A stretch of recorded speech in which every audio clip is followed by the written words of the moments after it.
หลุมครับพี่น้องรถใหญ่เป็นวิ่งนะธรรมดา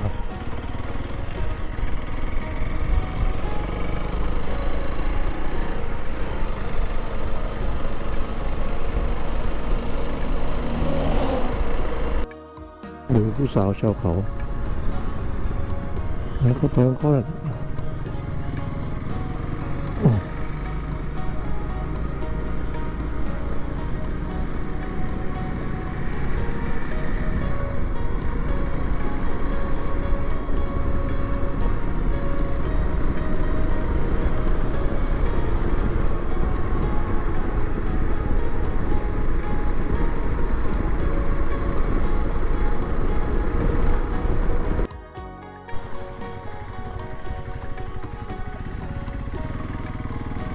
ตรงนี้บ้านเก่าผสมใหม่นะตลอดเส้นทางนะด้านไหนก็มาเป็นรูปตัวอย่างเงี้ยปิตูลาวปั๊มน้ำมันก็มีตลอดทางปั๊มนี้สงสัยน้ำมันจะหมดนะ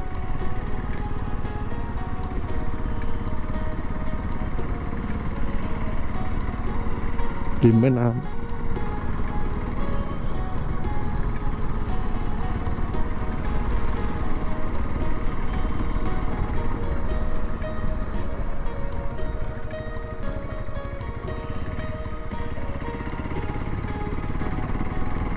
อันนี้ไม่รู้ว่าแม่น้ำอะไรนะน้ำไหลแรง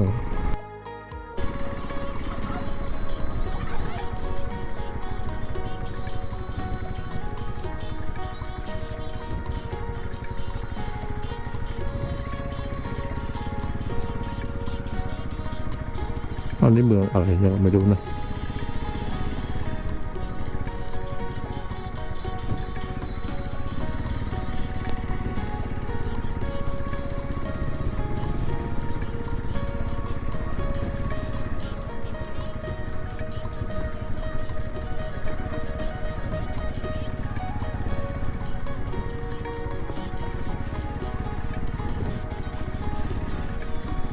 โอ้ตึ้งตึ้งตึ้งตึ้ง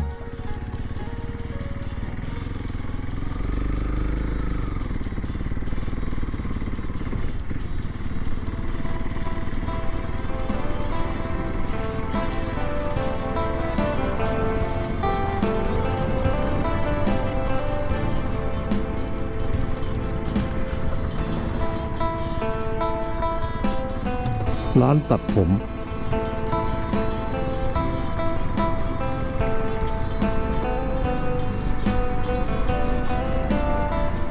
ขนลงเม็ด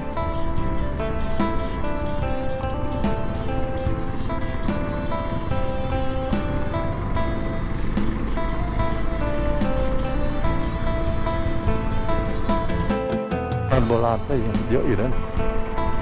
ต้นไม้นะ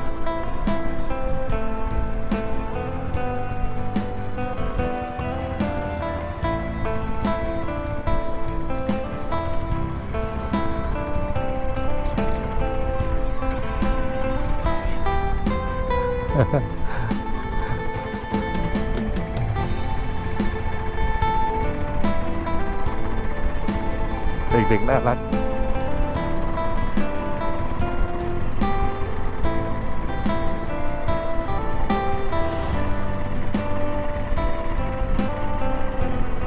เด็กคนนี้เข้าเน็ตก็ได้เร็ว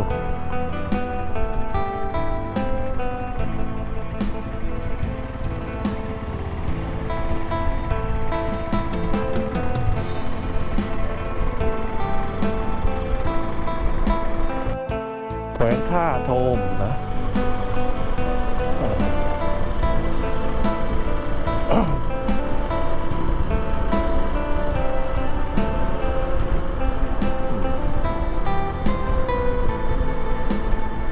เมืองท่าโทมมันใช่แขวงบุรีคำไซ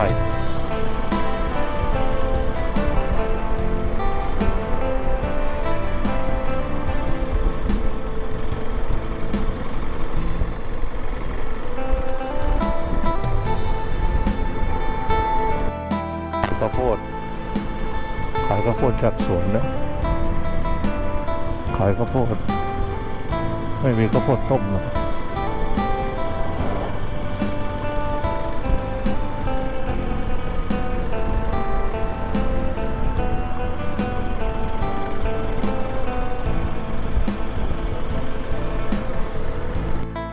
เราไปกินข้าวนะ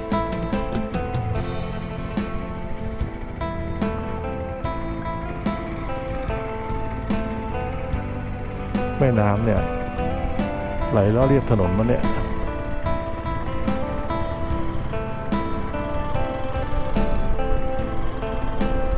บ่ายหนึ่งละ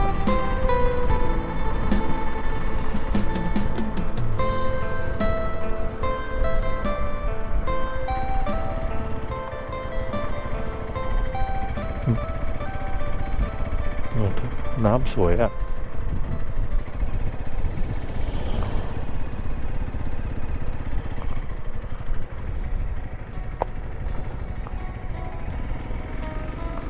ดูดิน้ำอะไรไม่ได้เขื่อนอะไรสักอย่างเปล่า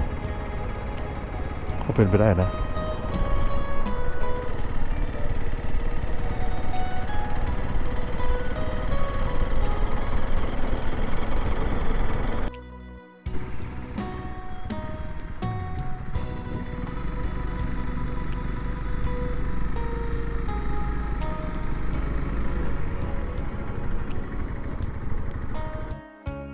ถนนขึ้นเขานะตรงนี้ถือว่าทรหดสุดแล้ว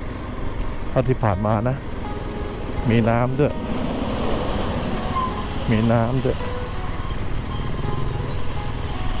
อาจจะรื่นนะใจเย็น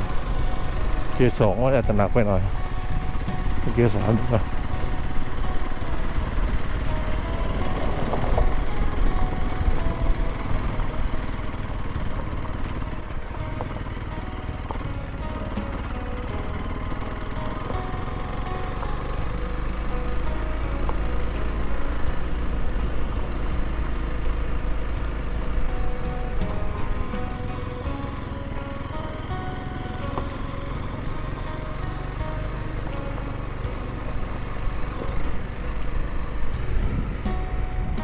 โอ้โหเห็นรอยนะครับลองเห็นรอยทางขึ้นเขา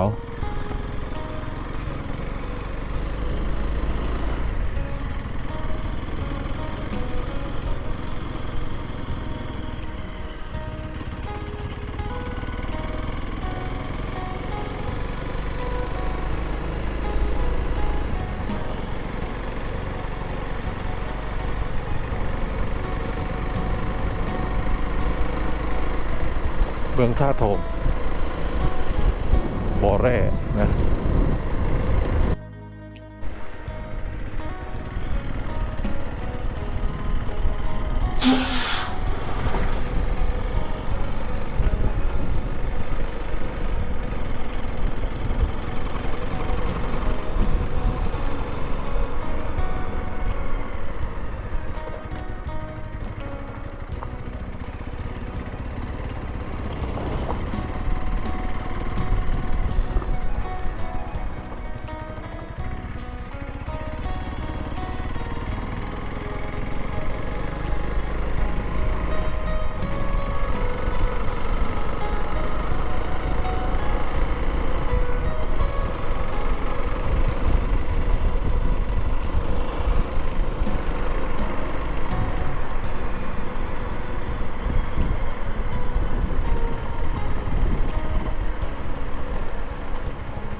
ถึง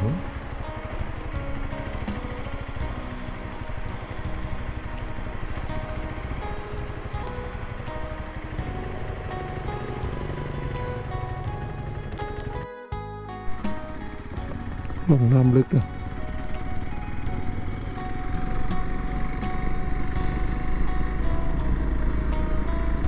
บ้านผาพึ่งนะตรงนี้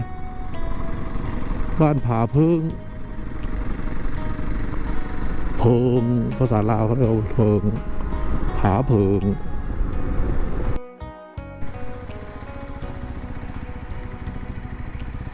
สบายดี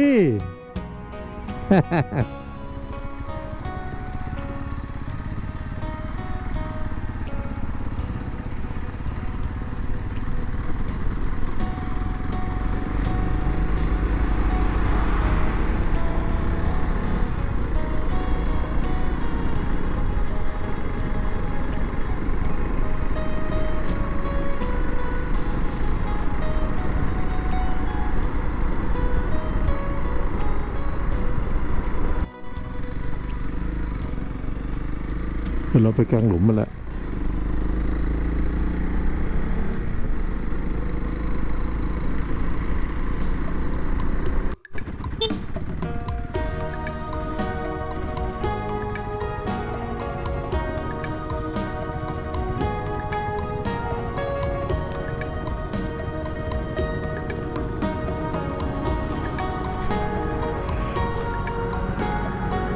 ลองทำนี้ก็ได้ยังไม่ลอง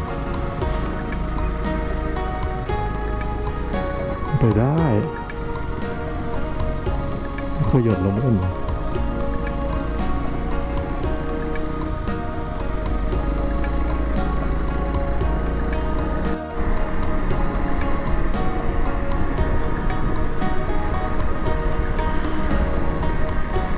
เมืองเลมอนหมอกข้างบนมองไม่เห็นดูดิ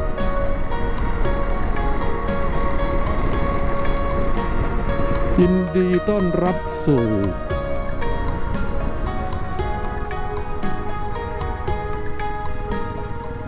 จุดชมวิวอ่ะตรงไหนก็จุดชมวิวอ่ะ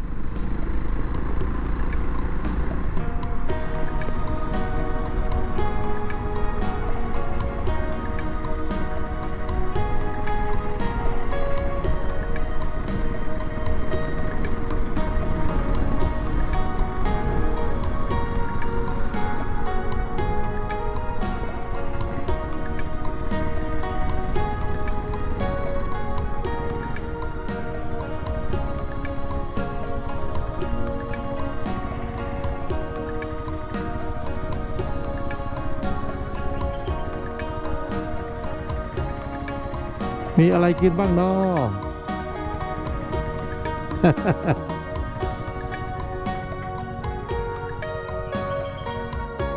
ค่ะสบายดีสบายดี เดี๋ยวตำมะฮุงเด้อบ่ใส่ผงนัวเด้อบ่ใส่แป้งนัวบ่กินมีปลาแดกอยู่บ่ปลาแดกต้มบ่ปลาปลาแดกซุกเด้อไม่อย่างอีกเดี๋ยวให้ถามไอ้เพิ่นโอ้ตรงนี้เป็นจุดชมวิวนะครับเฮีย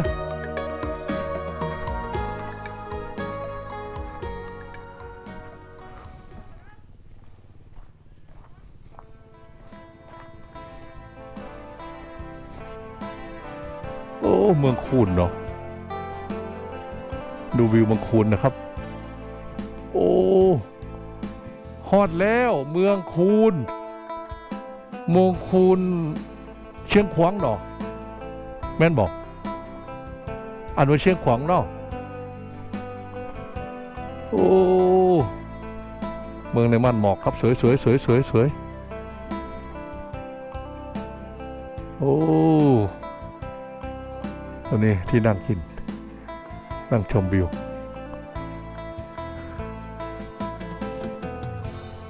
โอ้สดเลยเอาอะนะสุดยอดเนี่ยเมืองคูนตรงข้างล่างนะมั้งสวยดูนะครับโอ้ต้นเนยโปรยเซียนนะจุดชมวิวเมืองคูนนะครับขึ้นมาจุดแรกแวะกินส้มตำก่อน แกเมื่อยนะ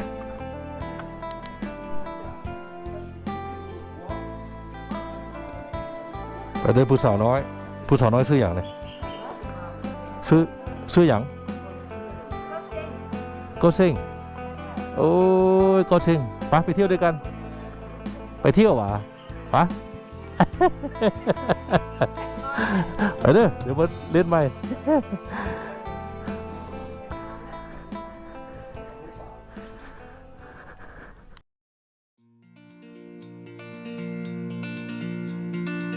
ชมแล้วอย่าลืมกดไลค์หรือกดยกนิ้วโป้งกดแชร์เพื่อแบ่งปันให้เพื่อนๆของท่านนะครับและกด Subscribe หรือติดตามพร้อมกับกดสั่นกระดิ่งเพื่อแจ้งให้ท่านทราบเมื่อวินดี้มีคลิปใหม่ขอบคุณมากครับ